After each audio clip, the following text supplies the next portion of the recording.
These are the top 25 most epic supervillain entrances in the MCU.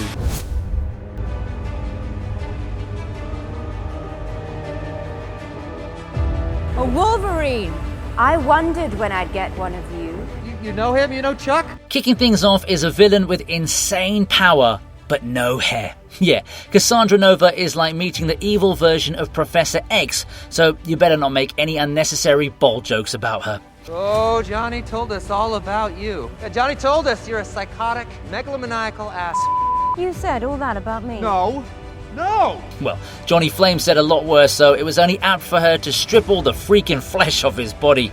It's crazy considering how powerful the Human Torch is supposed to be, but here she simply takes him out like he's yesterday's leftovers.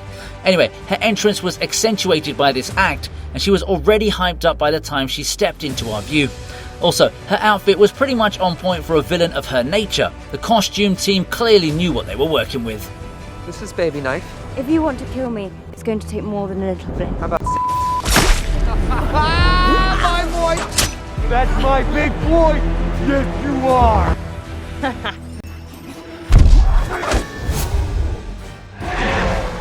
It's too late. I'm glad we met. Nick! Don't do it! Nick!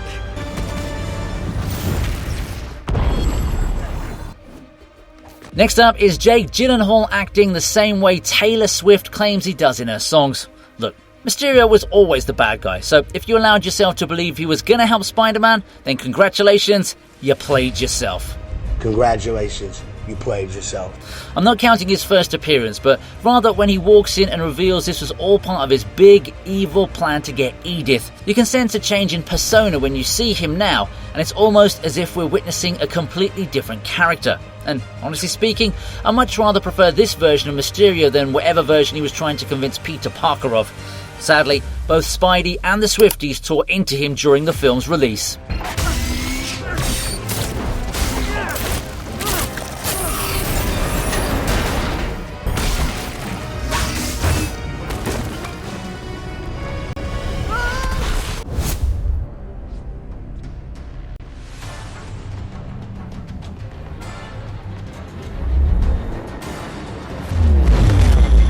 Next up is Ronan the Accuser, who should actually have been given the name Drax has. He's only shown as a second fiddle to Thanos here, and he gets humiliated by the Mad Titan too, but his entrance was much before this, and it was epic AF. Our government signed a peace treaty! My government knows no shit. This man got his drip on while giving a haunting speech, and then finished off the whole sequence by smashing a dude's freaking head in. I mean, Jesus Christ, show some mercy, man. I swear, Ronan looks so threatening here. I thought he was going to be the big bad villain of the MCU before we all saw who his daddy was. But seriously, he gives off a much better aura than even someone like Captain Marvel.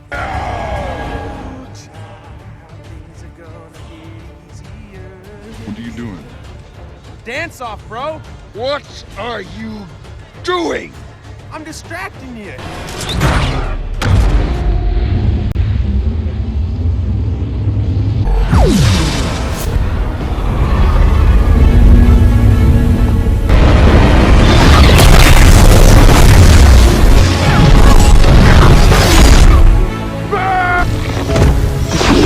Christian Bale is next in his first MCU role. Gorr really had a great introduction as he started by ending a god. Yeah, nobody was rooting for Rapu, but Christian Bale decided he was going to carry this entire movie on his back. Just look at how his face transitioned from thinking they were laughing together to realizing that they were actually laughing at him. I mean, what a legendary actor. The guts on Gorr to renounce his god right in front of him was something only a true Giga Chad could do. It's no wonder why the sword chose him, eh? All in all, this was the best way to introduce the main villain of Love and Thunder, and truthfully speaking, there really wasn't much else to celebrate.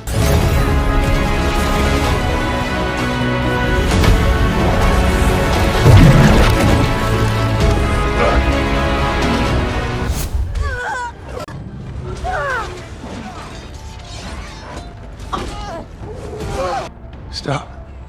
Let them go. You think they care about you? That's not true! Now let's take a look at Sentry from Thunderbolts, or in this case, Void. It's a spooky transformation that's quite unsettling, and to see a black figure suddenly floating in the sky totally creeped me out. The chaos he unleashes after that was apocalyptic for sure, but the transformation after the apparent kill switch is what did it for me. The way Sentry's shadow starts spreading up to him, after which his body begins to turn all black and dark, was a neat touch. It goes to show how the Sentry and the Void are like split personalities in the same person, because not only is the Void Bob's dark and evil alter ego, but also his shadow. I also find it funny that Lewis Pullman played a character named Bob in Thunderbolts as well as Top Gun Maverick. I'm stronger than you. Let's see. Get up, Bobby.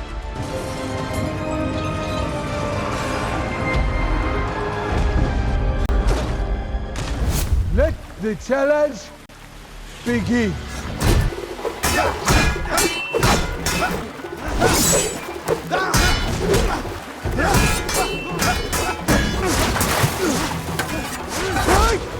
Alright, we're turning up the swag now with Michael B. Jordan's Killmonger. Challenging the system is pretty much what his character was meant to do right off the bat, but man, his sudden appearance here in Wakanda was top notch. He managed to surprise T'Challa and everyone else in that council meeting, while also casually revealing that he also had a claim to the throne.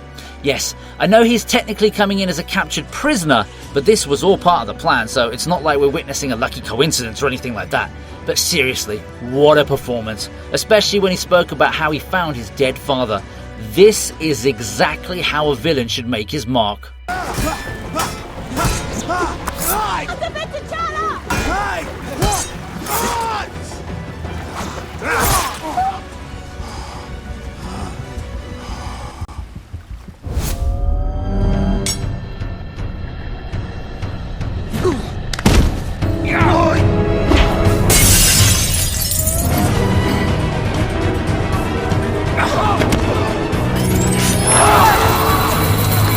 Okay, it's time for the God of Mischief to grace us with his presence.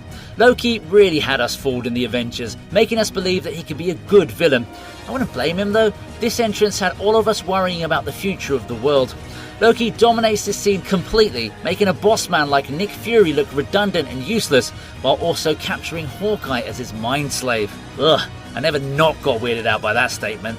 The glorious purpose line definitely hits different now, but even after this amazing entrance, I'll still say that Loki was much better off as a confused anti-hero than an outright villain. Just look at him. How can you be mad at such a gentleman?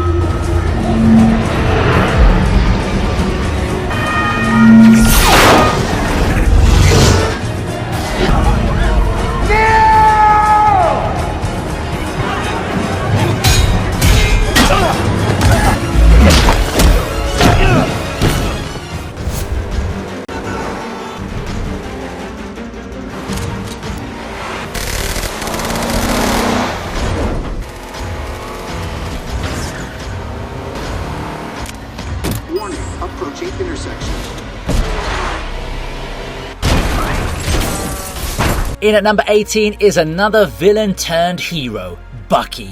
Nick Fury meets the Winter Soldier here, although he does manage to make his escape before they can lock eyes. After all, if he actually decided to stay back, then he wouldn't have been alive, so yeah, good choice there, Nick, well done.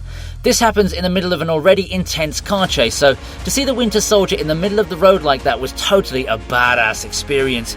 He owned the scene by blowing up Fury's car, and his ominous presence could be sensed from miles away. This was a time when Marvel villains would actually make you scared to be anywhere near them. Yeah, I really miss the peak MCU era.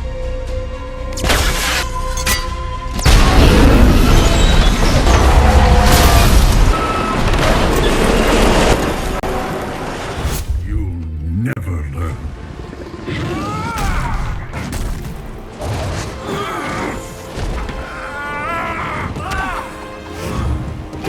Okay, it's time for television's takeover now with Moon Knight. After watching movies like Lake Placid and Anaconda, a giant reptile has rarely looked as dangerous as Ammit does here. Yeah, I'm not including Godzilla in this conversation, okay, because he'd nerf her before he could even finish saying his name. Anyway, this entrance is a very brief moment, but the aura is undeniable. We can sense that Ammit is a hardcore final boss, and her followers double down on that by bowing down to her instantly. She proves it too by making a mockery of Khonshu in their fight, but yes, this entrance was one to appreciate. And yes, the Disney Plus shows are a part of the MCU, so they qualify to be on this list.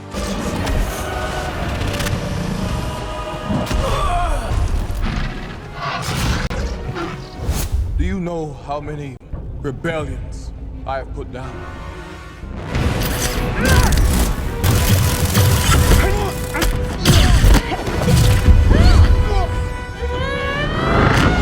Up next is Ant-Man meeting the supposed big bad wolf of the next phase. Yes, the Ant finally meets Kang in this scene, and it gives off a strange, eerie vibe worthy of a Thanos-level entity. The moment I saw this scene, I knew this version of Kang was a menace. The way he walked, the way he presented himself, it was so different from the one in Loki. Within a fraction of a second, he goes from fairly reasonable to homicidal monster, and it was all executed so brilliantly that I would have believed he could top Thanos too. How many Avengers I've killed? The part where he casually mentions how he ended all the Avengers, even confusing Scott for Thor, sent chills down my spine. It is a shame he got beaten so abruptly later on.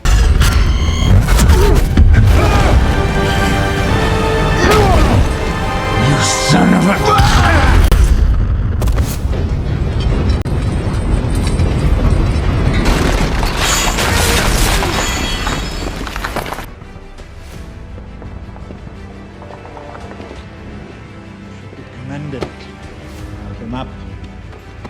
Okay, in at number 15 is the Red Skull, only this time he's tricking us with a human form.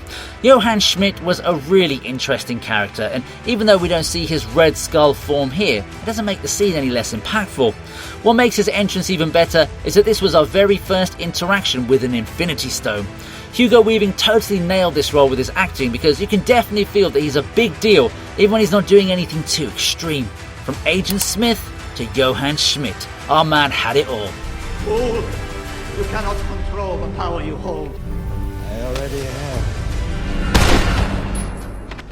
My poor baby. Do you have it? He does not, sire. These guardians are more powerful than you think. Or perhaps you simply overestimate your own value. Beautiful numbskulls. Say ah.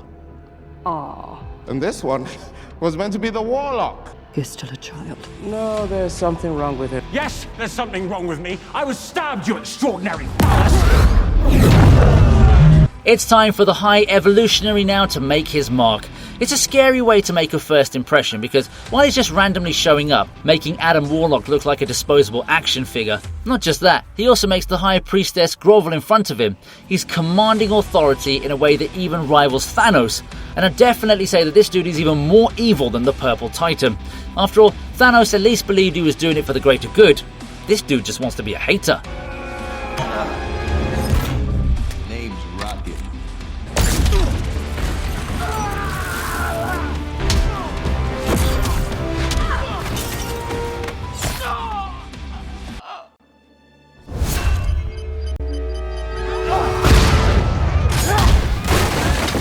There you are, you son of a bitch. I've been waiting for this! Crossbones comes in at number 13 with a bang, or in this case, a shove. It's a violent gotcha moment when he slams into Captain America as if to say, "Surprise, mother lover." Surprise, Shout out to Dokes for going viral twice for different reasons across 2 internet generations. Anyway, this was pretty cool because of its surprise factor.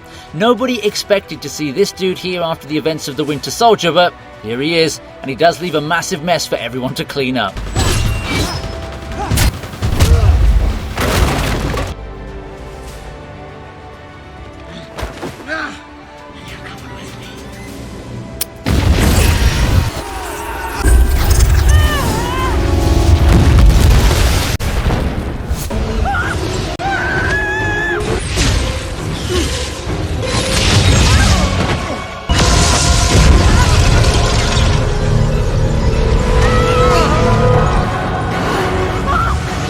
Wanda is a late villain and a late entrance at number 12. Entering and destroying the Illuminati is a flex in its own right, But more importantly, it established her power levels with the Dark Hold boost. I won't talk about the fight because we all know how that ended, but I will mention how Wanda did put someone on high alert by showing up like a woman on a mission. Alas, if only this version of Reed Richards possessed even the average level of intelligence.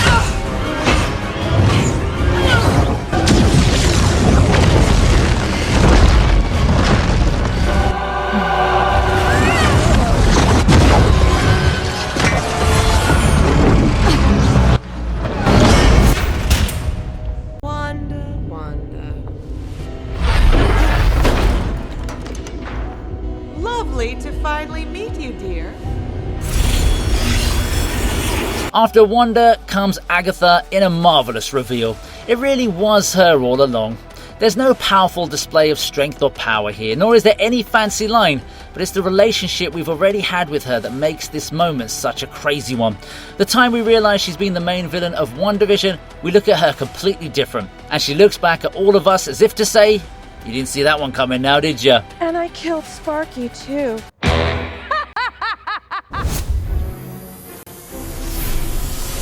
If you'll just get back on the table, I can fix this. Kicking off my top 10 is Tim Roth in full swing. Yeah, the Abomination is here and his entrance ranges right from his transformation to all the damage he deals in the street before the Hulk shows up. He's a menace right off the bat, and the eventual reveal of his character design was top-notch stuff. He's shown as this invincible brute who can't be taken down by normal weapons or humans, and he makes it even better by walking the talk.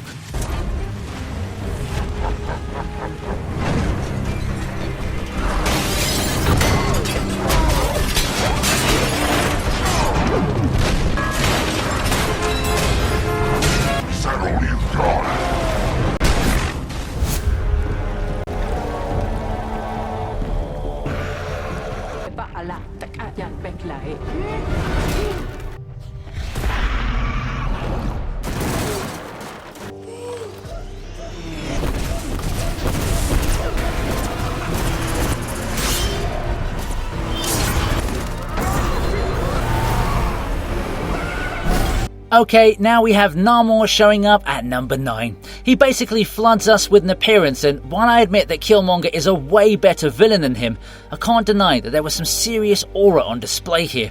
He's shown as a high-level threat without using too many words, and we can easily predict how much of a pain he's going to be to Shuri.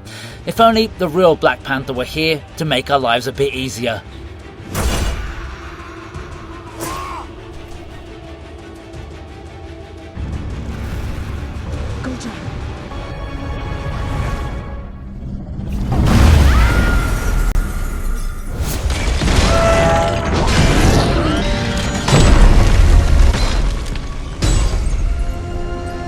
Hello, Peter.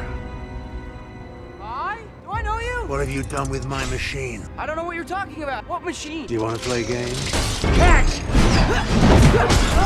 Doc Ock in the MCU is very much welcome at number 8. His was the best hello we'd heard in a long time, and right from the trailers, everyone was hyped to see this legend return to the big screen.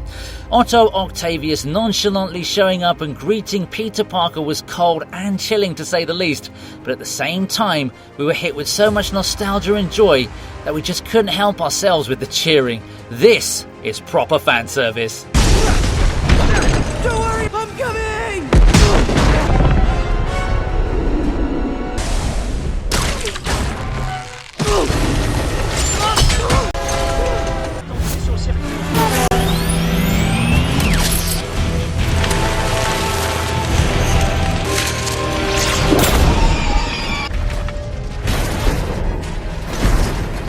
Whiplash finds his way into the list next. His entrance in Iron Man 2 was more exciting than the actual race that was happening. The dude was just randomly walking onto the racetrack with his tech and started slashing at cars as if he owned them all. It was a maniacal display of hate, but it also underlined his base motivations, which centered around eliminating Tony Stark. The fight that followed was great, but Ivan Vanko still made quite the impression on us all.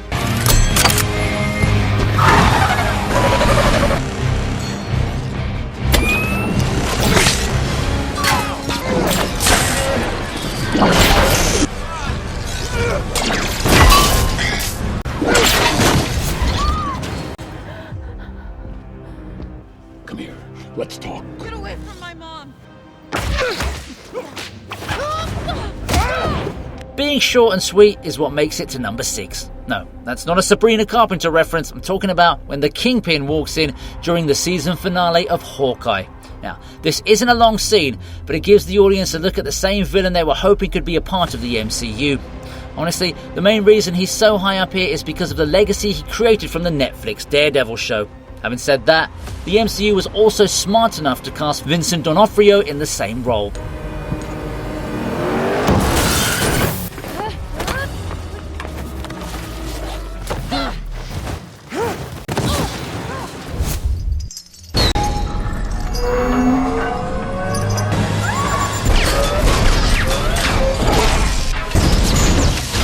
At number 5, we're going back to the first MCU movie ever. The Ironmonger is straight out of a horror movie, particularly because of his entrance. Yes, Obadiah Stane was already established as a villain long before this, but his danger level increased to a whole other level once he got into the suit. The chase scene involving Pepper gave me total slasher vibes, and it gave the OG Iron Man film such an edge that I really wish I had a time machine right now.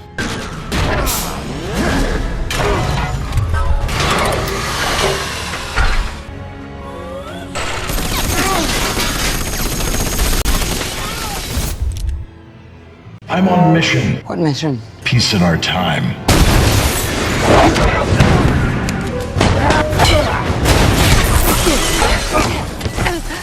Sorry. Don't turn green. It's time for AI to take over at number 4. Ultron did a solid job of spooking the daylights out of the Avengers because even though he's in a broken down bot over here, he manages to establish himself as a catastrophic threat simply by virtue of his words. This robot is the literal embodiment of what would happen if a neutral being goes through the internet, and his scary aura was undeniable, even by Earth's mightiest heroes. It's a chilling scene, and full credit goes to James Spader for delivering his lines with such impact.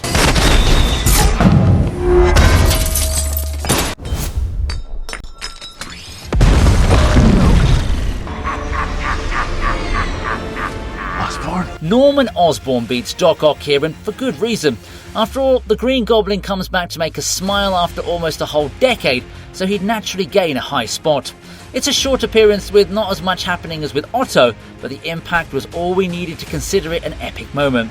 Spidey was surprised for sure, but the audience was totally cheering him on, because with the kind of legacy the Green Goblin possesses, he's not William Dafoe to us, he's William Defriend. It didn't work. Run, please. Peter.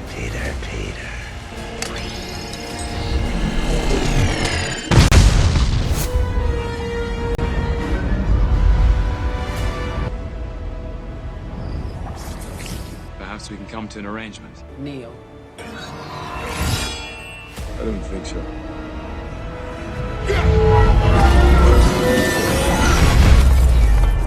And number 2 is Thor's violent sister Hela. If you're going to appear in one movie, it makes sense to ensure everyone remembers you right from your entrance. This was a character introduction so peak that it left the God of Thunder scarred for a while. Asking Thor and Loki to kneel before her 1 minute after being freed from captivity was wild. What's even wilder is that she managed to break Thor's hammer like it was nothing, thus cementing her status as a female Giga Chad, or Chadess, or Chadette, I'm not sure what the word is.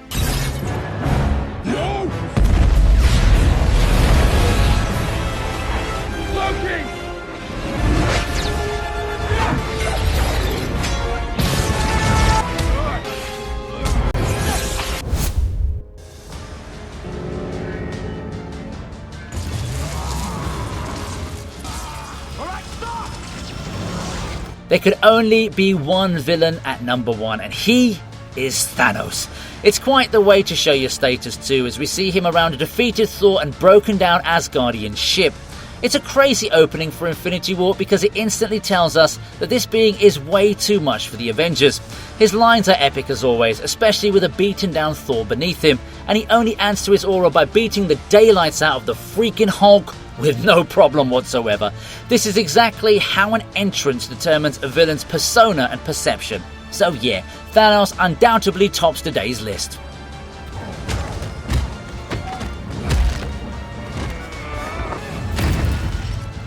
Hope you liked the video. Please subscribe to the TV Regent, and here's another video that I know you're going to enjoy.